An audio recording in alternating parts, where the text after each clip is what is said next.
So once upon a time I went on a ghost tour. I was living in Edinburgh and they took us around sites in the city and told us stories about them. And there's a couple of stories that stood out from there. And one of them was that in the old days they used to put a bell in the churchyard because they were so frequently burying people who had not yet died but they thought were dead, so that when you woke up you'd be inside a coffin with a string around your finger, and you'd have to pull the string to ring the bell to notify people above ground that you were still alive and that you had been buried by accident. So maybe that's a feeling some of us can sort of identify with in the moment.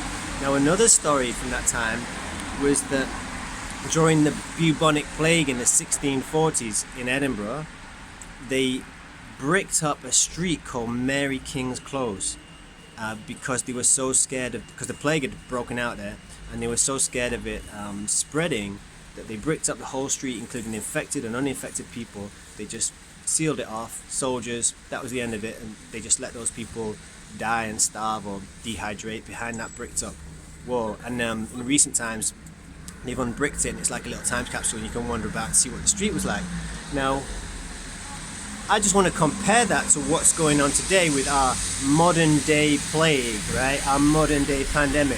So what I see when I go about and I'm wandering about, and people are taking what they think is the medical measure of wearing a mask in public, sometimes in the fresh air, to protect one another, themselves or somebody else, from the spread of the virus.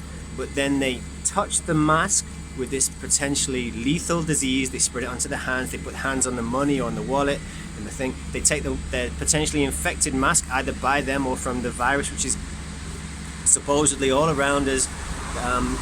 They take that infected mask, that potentially lethal piece of medical equipment, and then they put it in their pockets, they hang it off their ear like earrings, they contaminate their mask by wearing under the chin, they reuse their masks, they hang it off the rear view mirror, they put it in their handbags, they touch it, they reuse it, as though it is in some way protecting one another to handle this potentially toxic, biohazard, virus-ridden cloth rag.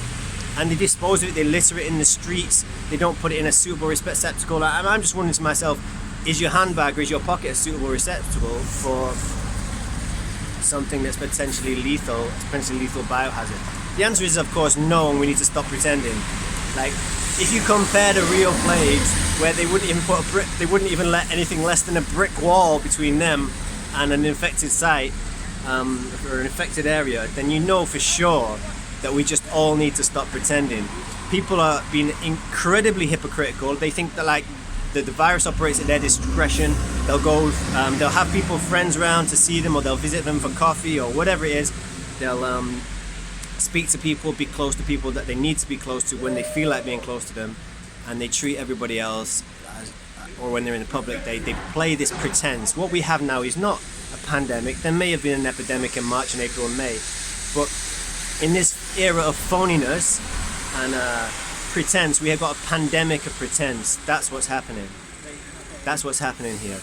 And we need to stop pretending, all of us. We need to stop acting like things are real just because the government says they are. You know? And just to finish off with, I just want to show you these beautiful leaves here. Yeah, these things, they're fake as well. Plastic nonsense. Right. Take care, everyone. Bye bye.